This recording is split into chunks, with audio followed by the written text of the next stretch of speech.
బేసికల్గా సార్ మీరు చాలా పర్టిక్యులర్గా ఉన్నారట కదా, కళ్యాణ్ గారితో సినిమా చెయ్యాలి, చేస్తే ఆయనతోనే చెయ్యాలి అని. ఎందుకంటే ఖుషి సూపర్ హిట్, బంగారం అయిపోయిన తర్వాత సత్యాగ్రహి నుంచి మళ్ళీ హరిహర వీరమల్లు వరకు కళ్యాణ్ గారితోనే నేను సినిమా చేస్తున్నాను అన్న మీ పట్టుదలని నిజం చేసుకోవడానికి 5 years జర్నీ ఒక ఎగ్జాంపుల్ అంటే ఇప్పుడు సత్యాగ్రహి అని ఆయన డైరెక్షన్లో ఏఆర్ రెహమాన్ గారి మ్యూజిక్తో పిసి శ్రీరామ్ కెమెరా అని పెద్ద పూజ చేసి ఆయనే టైటిల్ చెప్పి అనౌన్స్ చేస్తాం. తర్వాత అది జరగల.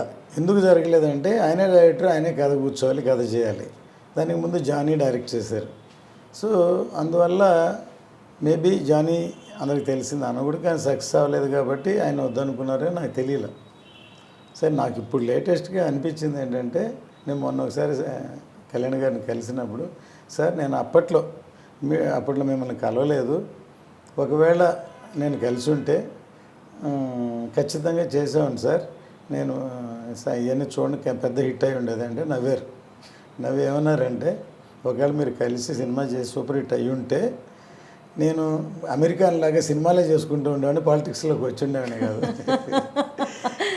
అంటే పవన్ కళ్యాణ్ గారు పాలిటిక్స్లో రావడానికి తెలియకుండా ఒక ఫోర్స్ కారణంలో మీరు కూడా ఉన్నారన్నమాట.